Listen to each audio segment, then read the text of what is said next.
In a world obsessed with rankings, two men dare to chisel greatness out of metaphorical granite, one wildly subjective opinion at a time. This show, every episode, we select four icons from a single topic and immortalize them in our own personal halls of fame. Wildly subjective? Absolutely. Debatable? Always. Set in stone? Until next week.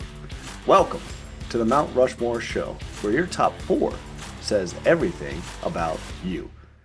I'm Mike Mintz. He's Joe Mintz. Joe, sometimes we seem to be of one mind, and other times we diverge into completely different paths. I would say last week we were not anywhere on the same page at all. We weren't. True Detective, I'll give you that. But the other three, Mike, according to some folks I spoke with after, they were a bit out there. You were stretching a little bit.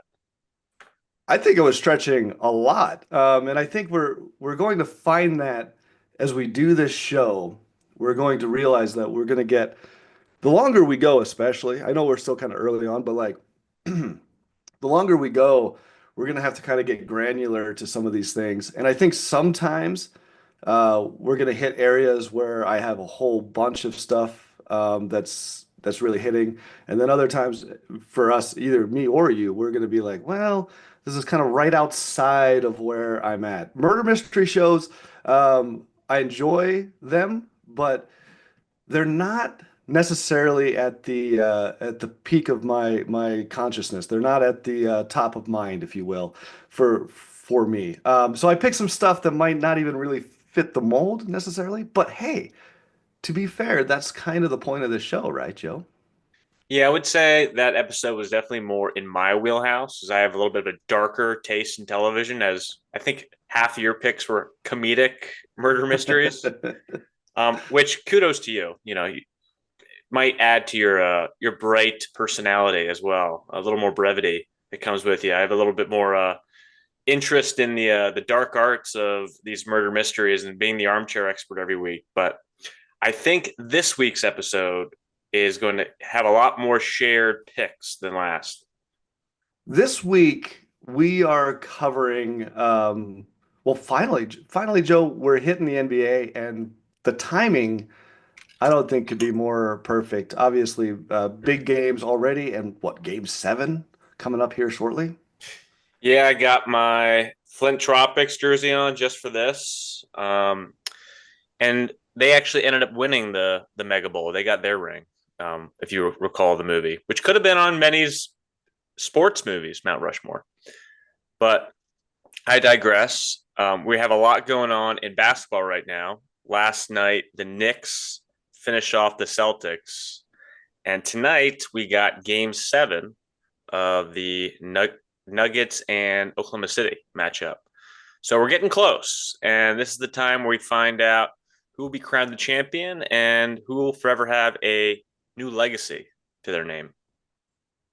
Yeah, and really this week, this show is about those guys that never got crowned champion, that never ended up winning that ring, right? So, I mean, every era, and we got legends in this era, right? There's guys that are going to be legends after this one's all over, and every era has its legends, and every era has its lost causes.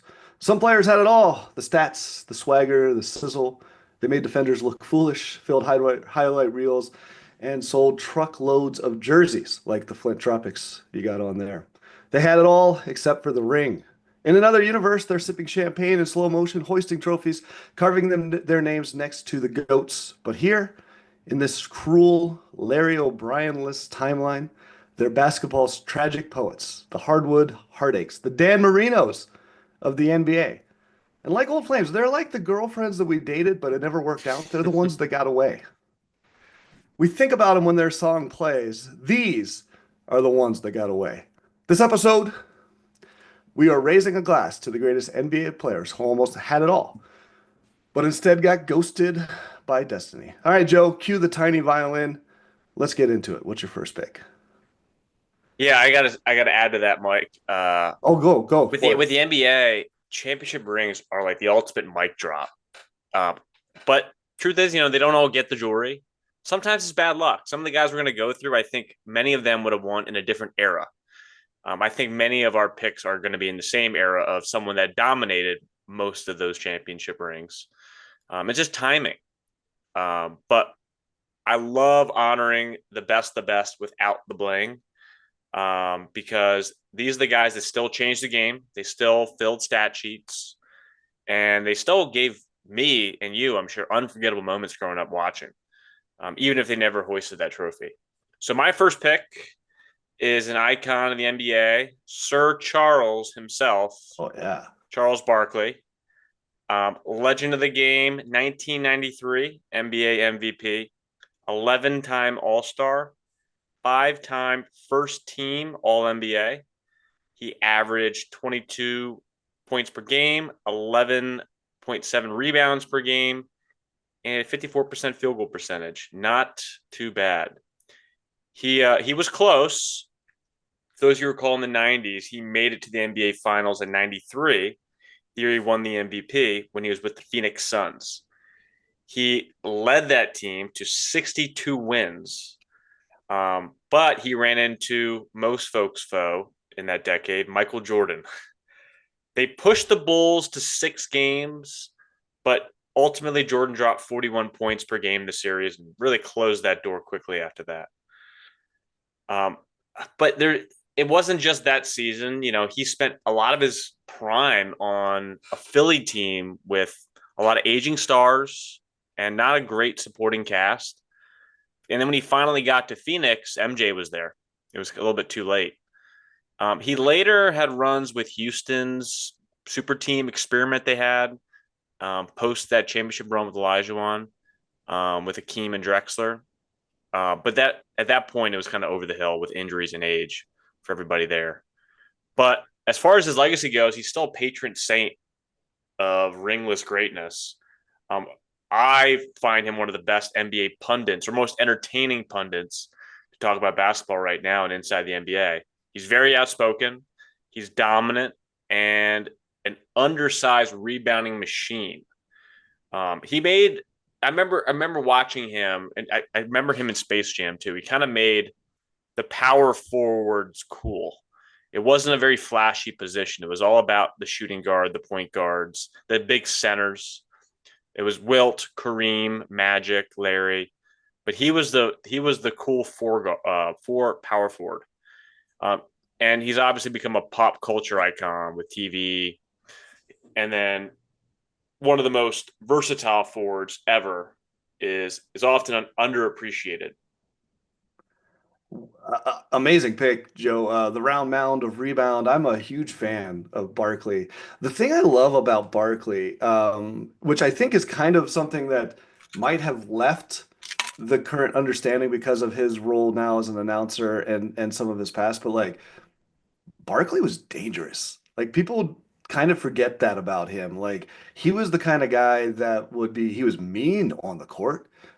He was edgy. He really put the word power into power forward. And I remember like when he made the dream team in what was it, 92 or whatever, like there was talk about him not being deserving to be on there because of his attitude and his fierceness, which is funny now. Like we look back on it, it was like such a different time period. But that was one of the things I loved about Barkley is he was, in a word, he just seemed dangerous. It's funny. He kind of has more of a reputation for his personality than his game. I even remember that ad that came out in the 90s. I am not your role model Hmm. became something he was tagged with throughout most of his career as a negative connotation. And obviously, the message got twisted, what his intent was. But we forget how athletic and dominant he was as he's been overcast as Fat Charles with him and Shaq going at it inside the NBA. Charles was, you said it too, but Charles was a great shooter. Like there's sometimes you think about these guys as being, rebounders or power forwards or dunkers or just big guys. Charles could shoot from, everywhere on the field. He was a dangerous guy in a lot of different realms. That's a great pick, Joe. What do you got, Mike? I got I got a guy. I'm gonna go through my criteria just a little bit to kind of set this up. So in order for me to make these picks, I wanted to kind of like determine how, because there's quite a few guys that fit onto the list, but it's like what makes my list specific? And for me, it's got to be style. You have to have. It can't just be the gaudy big numbers, but there's some presence to it. There's some showmanship. These are the guys that make my list aren't necessarily your team players with the great fundamentals. I'm taking the flash and the splash, and so I guess the one that I absolutely have to put on my Rushmore before you might steal him away from me is Dominique Wilkins. Mm, slam dunk. Wilkins Wilkins could dunk. The guy slam, he competes in the slam dunk competition, wins two of them, but it's not just dunking. And I think about the 90s and you think about Jordan on the court and everybody's like, oh my gosh, nobody played like him. Wilkins is probably the closest. Is pure athleticism, I would say, to, I mean, maybe Dr. J in the combo, but really Dominique Wilkins had the most flashy, acrobatic court style almost ever. The dunks, the spins, the smooth slashing through the lanes. Wilkins is essentially NBA Jam. If you've never played the game was all about dunking from pretty much anywhere on the court. And that was that 2-on-2 arcade game, big dunks everywhere. That game basically stole Dominique Wilkins' likeness for its animations. I'd say if he wasn't in the game, he could have had an actionable lawsuit because of how much it was just Dominique Wilkins. But here's the deal: it's not just the circus dunks that put him on my list on my Rushmore. He was great. Averaged 25 points per game for a decade, 10 consecutive seasons. He's a nine-time NBA All-Star, winner of two NBA Slam Dunk contests. Probably would have had more if Jordan didn't exist. And he ranks 17th currently on the NBA scoring list. So the guy could score, but he did it with style. I wouldn't have even thought of him. My memory of him was more the slam dunk contest. He was before my time, but I didn't know that about his average in scoring over that long a period. That's impressive. I just thought of him as more of a highlight reel machine, like more of a Tracy McGrady type, than a guy with that much longevity and statistical prowess. Yeah, that's the thing about Dominique is his amazing on the court stuff. His nickname is the human highlight film, and he gets that in college because he was dominant in college with this acrobatic style. But it's that's why he fits on my Rushmore. Is not only was he this amazing style player that did unbelievable. I love dunks. Look, I'm not gonna beat around the bush. It's you got to be able to throw them down. For me to be entertained by the NBA, and this guy did it with aplomb. Yeah, good pick. Joe, what do you got? Number two. Well, since the Knicks are riding high right now with their win last night, now getting ready for the Eastern Conference Finals, I figure what more fitting pick than to pick the Nick killer himself, Reggie Miller. Absolutely. One of the all-time greats.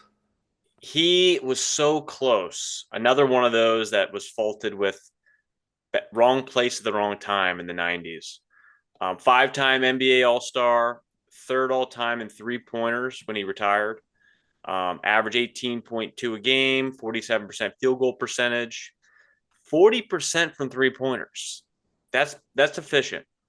And he spent his entire career, 18 years, with the Indiana Pacers. That's loyalty. In an era where now people jump ship to create dream teams, I can appreciate someone sticking around a team like Indiana. He was close in 2000, the NBA Finals versus the Lakers. He finally broke through the big stage, but young Kobe and dominant Shaq were definitely too much at the time. And then in the 90s, he had that run through Chicago. And this is when Jordan was out and the East was up for grabs. And Reggie's Pacers fell short in the conference finals against those Houston teams. Um, and especially in those epic battles with the Knicks and the Bulls, I have a lot of cool memories of that. Um, and then I remember the year it was Malice in the Palace. They had Ron Oh yeah. Artest. Um, and that was a very talented Indiana year. That was Reggie. What he said at the time was his last chance to, he thought, get a ring. And that incident screwed the entire season up, obviously. But Miller was definitely ahead of his time as a sharpshooter and a clutch performer who thrived in the playoffs. He has such great playoff moments, that steal and three. He has a cool rivalry in the playoffs with Spike Lee on center court. But he definitely embodied loyalty, staying with one team the entire run, and his rivalries with the Knicks and his trash talk are definitely legendary. I think Reggie Miller, by the way, is on my Rushmore too. So we're connecting here, Joe, for all those reasons you mentioned. And I'll just throw on just a couple more. Miller. Number one was clutch. Like the guy, when the big shot was on the line, Miller almost always was, you could count on him. And that kind of separates really good players from like icons, is the ability to hit the big shot in those big moments. And Miller just had that quote unquote ice in his veins, it felt like. You could just count on him. There's a moment against the Bulls in the playoffs where he hits that huge three-pointer and then Jordan comes back and misses by like millimeters, and it's this great back and forth between those guys. The other thing I wanted to say about Miller, and I think you brought it up kind of at the beginning, is this idea that like he could play in this league. If he was in his prime now, he would fit right in with this three-point happy league. He was doing that before it was cool, right? And possibly inspired an entire generation and maybe even another generation of basketball players to maybe be more of that rifleman shooting from the outside. I'd agree. I don't think we would see players like Steph Curry without guys like Reggie Miller who paved the way. And the game is built on three pointers now. And Reggie was the first. Well, we also have to remind ourselves early NBA eras of Wilt and Bill Russell, there was no three pointer. So as soon as that came around, it was a matter of time before someone like Reggie was going to step up to the plate to take advantage. It's always interesting to see how the game changes, even within my lifetime, to see how the rules have changed too. I mean, we've had the 8 second backcourt and some of those and the differences and some of that stuff. But like just even the way that the game is played, the 90s was very much like hero ball, and those kind of things. And now we see a lot more of that outside shooting and lots more scoring than ever before. Well, you stole one of mine, Joe, so I'm gonna have to go down on my list a little bit. I'm going to go with one of my all-time favorites and hailing from Philadelphia. I'm a PA kid at heart. Allen Iverson, AI, the answer. I this is a nostalgic pick for me because I was the 97. I'm a kid in high school, right? And the hype around Iverson couldn't have been. I don't know if anybody was more hyped in my timeline as a kid. He's coming out of Georgetown, out of college, which used to be this powerhouse producing NBA talent. He wins Rookie of the Year, which seemed like a foregone conclusion because of how much hype he had, but he absolutely deserved it. He was peaking. He was peaking in the peak of the NBA in the late 90s. And to me, and I think a lot of kids of my generation, Iverson felt like the future. He felt like something that was going to change at least part of the game. He had that killer crossover. He had those moves, the new move and stuff that nobody had ever seen before. He gets to play against Jordan a little bit before the end of his career. And so you look at a guy like Iverson and you go, if anybody should have got a ring on my list, it's like that's the one that hurts the most is Allen Iverson. Practice? Talking about practice? Talking about the game. Some great quotes. Yeah, some great quotes. Mike, similarly to the last pick, we're going to share again on this one. Allen Iverson is a must for me. In my generation, he was the epitome of swag and cool. Defined a generation of style, not only in how he dressed on the court, but how he carried himself. Mhm. Amazing career. 2001 NBA MVP, 11-time All Star, 4-time scoring champ, averaged over 26 points per game and over 6 assists per game. Um, I remember 2001. That was the year he was closest. You got the NBA MVP. They made it to the finals. They went up against a really fantastic Lakers team with Shaq and Kobe again. Someone had Reggie. And I remember when he dragged a scrappy 76ers team to the finals almost single handedly. And then he had that walkover, if you recall, over the Lakers, where he just stepped over him. An iconic game one win. Um, it was Tyronn Lue, That's right. the now NBA Finals champion coach of the Cavaliers, now successful coach of the Clippers. But that was the team's only win as Shaq Kobe really took over the rest of the series in five. But that game one, we thought, man, this guy is doing it all on his own as a flash in the pan. Could he do something miraculous? Um, he was often a one man army in his career, though. His teams really lacked a lot of consistency. He didn't have any secondary scoring to help, and really any spacing. Not ideal in the, I would say, ISO heavy early 2000s with guys like Kobe, T Mac. Kind of that was the era. You need guys to space the floor. His style was definitely electrifying, but it clashed with the traditional team concepts, and it had a lot of friction in his career with coaches and front offices because of it. He's definitely one of the most influential players ever. And people argue he's the greatest player ever, pound for pound. He brought this whole level of hip hop culture to the NBA mainstream. He inspired every little guy as a guard. He was the definition of the undersized guard. Um, Truly had heart, toughness. I mentioned the swagger, made him really a fan favorite and cultural icon, whether or not he got the championship ring. Because when we think about Iverson, we don't think about him as the guy that didn't get one. We think of all the things he did with the tools he had, and it was really impressive. No, I agree, and he's gonna stay in history. Not he's not gonna go down as one of these guys that, I mean, for me it's hard, but I think historically he's gonna always be at the forefront of people's knowledge of the NBA because of all of those things that aside from him winning a ring. So, So we got two the Joe, what do you same, got Mike. next? So I know it. you're on your You're right last there. one now. Yeah, so I got so that was three for me, right? So, yep, I got one more. All right, finish her off, and I got one more after you. Okay, perfect. Well, I'm gonna go a little bit deep. A guy I never actually saw play, but a person that whose name was constantly coming up when I was a kid. Whenever a player like an Allen Iverson was coming out, there were always comparisons to this guy, and that's Pistol Pete Maravich. Mm. Uh, Pistol Pete is a name that I certainly was aware of.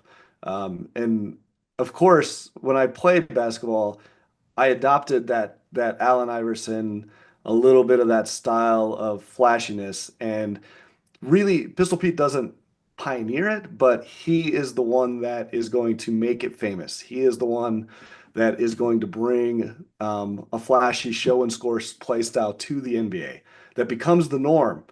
He might not be the first, but he did it so well that he's going to inspire multiple generations. Guys like Steve Curry, Steve Nash, Allen Iverson, many others. He was the first to regularly use behind the back dribbles, between the leg passes, unorthodox shooting techniques, floaters, teardrops that become commonplace today. He was decades ahead of his time in the 70s. An absolute beast as well from a scoring percentage. I mean, the stats are good. He had great stats. Of course, that's part of it too.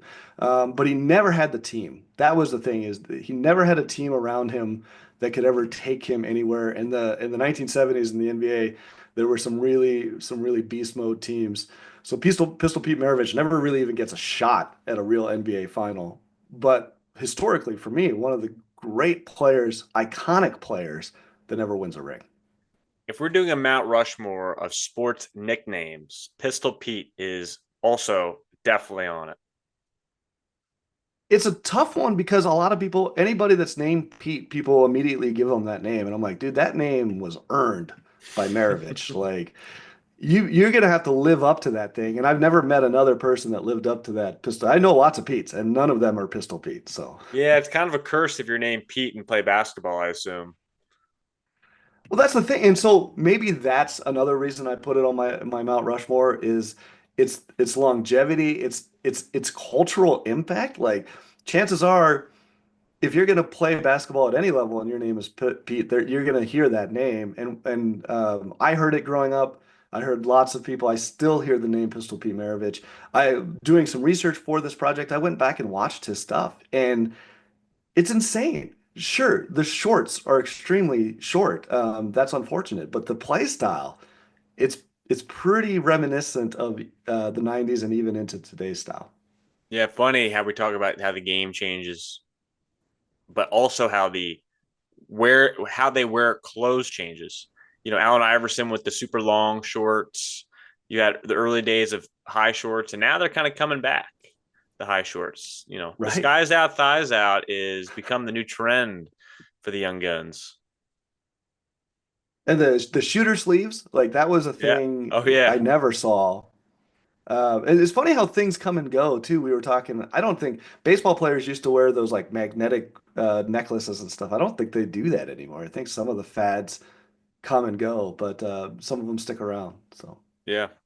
Well, my last pick is going to be the mailman, Carl Malone. Um, Two-time NBA MVP. He won in the 90s and 97 and 99. 14-time All-Star, 11-time All-NBA first team. That's crazy. Second all-time in career points when he retired.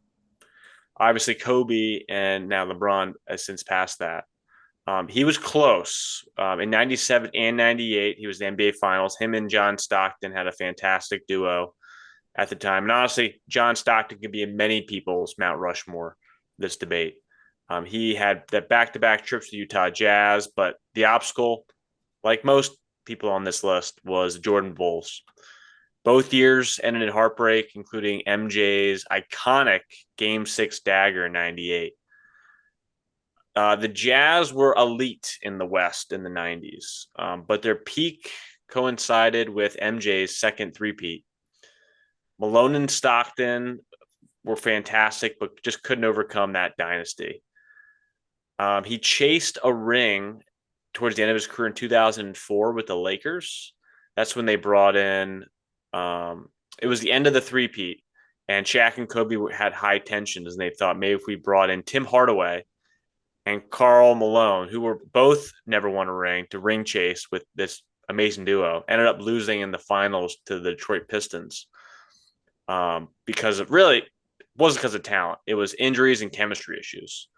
That feud got in the way and spoiled that shot, which was a shame because in hindsight, Detroit Pistons and no offense, Chauncey Billups Hall of Fame, but you're you're gonna have Tayshaun Prince and Rasheed Wallace and Chauncey Billups beat Shaq, Kobe, Karl Malone, and Tim Hardaway. Come on, that something else got in the way there.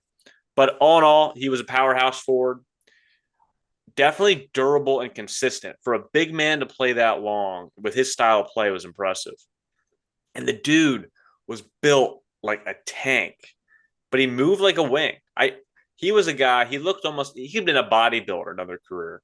Um, but despite his lack of a ring, his numbers and longevity to me just speak volumes. Karl Malone to me is um, inexplicably or intertwined with John Stockton. I Mm-hmm. can't imagine Malone without mentioning Stockton, Yeah, and their duo in the '90s and what they did. And you brought up their history with Jordan and the Bulls and all of that stuff. What an unbelievable that Utah Jazz team collectively is really one that got away. There, it's unfortunate that Jeff Hornacek, some of those guys that were on that team, and you go, how did they not do it? Well, that's how dominant Jordan was yeah. and the Bulls were in that time period. The mailman, you kind of brought up his physique. That's the other thing is like the mailman looked incredible. The dude was cut up and diced or whatever. He even did professional wrestling, and Him he and didn't look Rodman. out of place in pro wrestling. Yeah, him and Rodman. And so unbelievable. And yeah, you talk about the ring chasing and all. I got a bit of a Mandela effect, Joe, because for whatever reason, and I didn't do any research, but for whatever, I kept thinking Gary Payton was on that team. Now I'm just like, You're oh, maybe I was right. wrong. Good But fact anyways, check there. I said Tim was Hardaway. it It was Gary Peyton? Payton. You're 100% right. Okay. I Well, I was remember it like, was am I? another point guard, another guy that never got one, who was close in the 90s with the Supersonics. You're right. It was Gary Payton. That's right. Good Well, fact check. okay, good. Well, and you never know. Sometimes I'm like, well, I don't know how history works. But no, Gary Payton, and what a team. And that is a tough one. And that was kind of the beginning of that, Rip Hamilton and those guys for that team. And you're like, wow, that's kind of, and some of the coaching that went on there. Incredible list, Joe. I love the Karl Malone pick. I had him on my short list too. Yeah, all four of our guys were all-time greats. And one honorable mention, or say a couple, I thought about, but I didn't want to mention in my top four because they're still playing, and that's Chris Paul and James Harden. I don't think they'll get one unless they're doing the ring chasing at this point, even though I thought there was a potential of James Harden this year. But another two guys I think of a lot that will have a lasting legacy for the regular season play and longevity in the NBA. But as far as our picks, all came so One guy, close, but never got that elusive ring. But to me, their greatness isn't defined by what they didn't win. It's stamped by what they gave to the game. Everything we talked about was the impact they made on the NBA and how they changed the NBA, regardless of never getting that championship. Rings matter, sure, but legacy forever. Joe, let's do a real quick recap of our picks, and then we'll wrap it up and call it a day. Cool. Well, I know we shared a couple with Reggie and Iverson, and my other two were Sir Charles and the Mailman. Great choices. Yeah, we sure definitely shared those two. I also had Dominic Wilkins and Pistol Pete Maravich, one of those all-time legendary names. So that is our picks. But the real question is, what would you put onto your mountain? Until the next episode, he's Joe Mintz. I'm Mike Mintz, and this is the Mount Rushmore Show.